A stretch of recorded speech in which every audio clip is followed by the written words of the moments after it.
Parte 2 del capítulo 7. Cómo lograr una magnífica renovación. La obediencia, es decir, el servicio y la lealtad que se rinden por amor, es la verdadera prueba del discipulado. Por eso dice la Escritura: en esto consiste el amor a Dios, en que obedezcamos sus mandamientos. El que afirma lo conozco, pero no obedece sus mandamientos, es un mentiroso y no tiene la verdad. En vez de eximirnos de la obediencia, la fe, y únicamente ella, nos hace participantes de la gracia de Cristo y nos capacita para obedecer. No ganamos la salvación con nuestra obediencia, porque la salvación es el don gratuito de Dios que se recibe por la fe. Pero la obediencia es el fruto de la fe. Pero ustedes saben que Jesucristo se manifestó para quitar nuestros pecados y Él no tiene pecado. Todo lo que permanece en Él no practica el pecado. Todo el que practica el pecado no lo ha visto ni lo ha conocido. Primera de Juan 3, 5 y 6. Esta es la verdadera prueba. Si estamos en Cristo, si el amor de Dios está en nosotros, nuestros sentimientos, nuestros pensamientos, nuestros designios, nuestras acciones estarán en armonía con la voluntad de Dios, según se expresa en los preceptos de su santa ley. Queridos hijos, que nadie los engañe. El que practica la justicia es justo, así como Él es justo. Primera de Juan 3:7. La justicia se define por la norma de la santa ley de Dios, expresada en los 10 mandamientos dados en el Sinaí. Esa supuesta fe en Cristo, que según dicen algunos nos exime de la obligación de obedecer a Dios, no es fe, sino presunción, porque por gracia ustedes han sido salvados mediante la fe.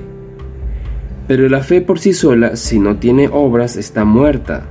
El Señor Jesús dijo de sí mismo antes de venir al mundo: me agrada, Dios mío, hacer tu voluntad.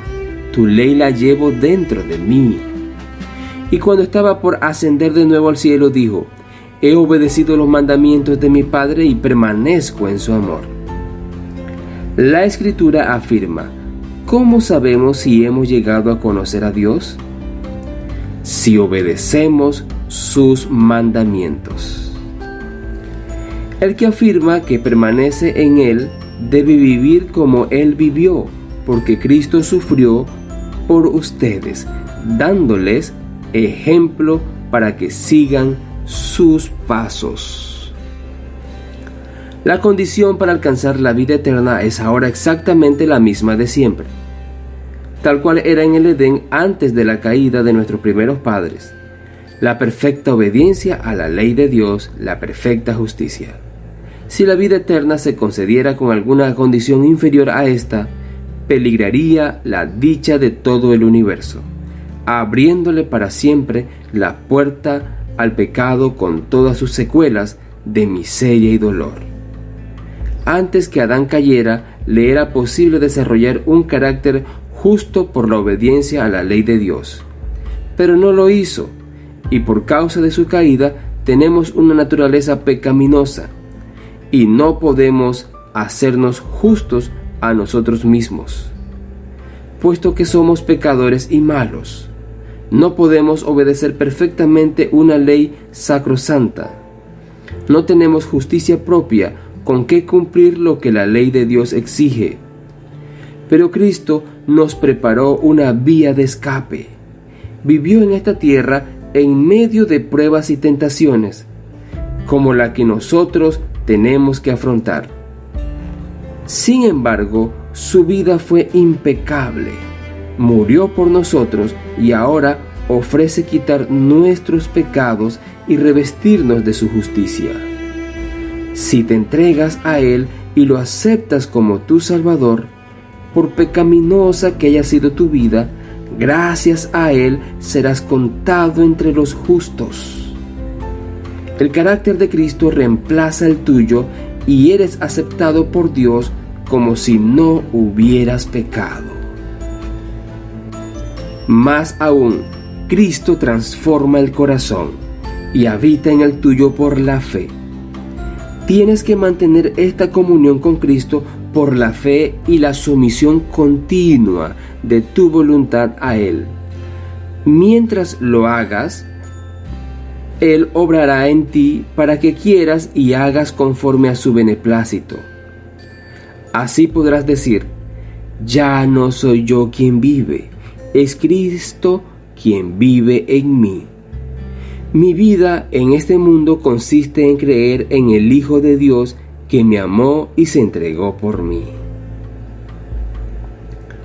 Así dijo el Señor Jesús a sus discípulos: porque no serán ustedes los que hablen, sino que el Espíritu de su Padre hablará por medio de ustedes. De modo que si Cristo obra en ti, manifestarás el mismo Espíritu y harás las mismas obras que Él, obras de justicia y obediencia. Así que no hay en nosotros mismos nada en absoluto de lo cual jactarnos. No tenemos motivos para ensalzarnos.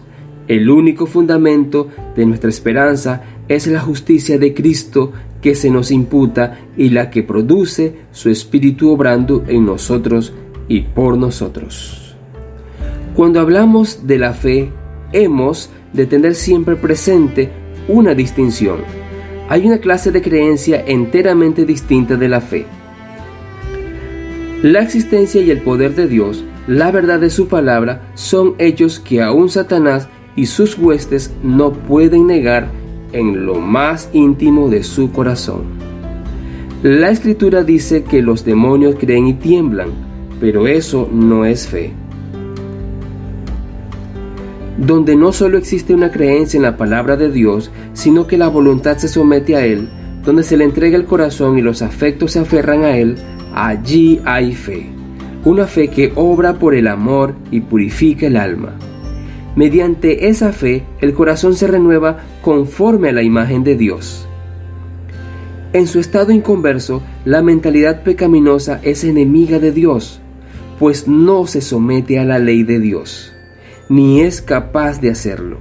Sin embargo, se deleita después en sus santos preceptos y exclama con el salmista: «Cuánto amo tu ley, sobre ella medito todo el día».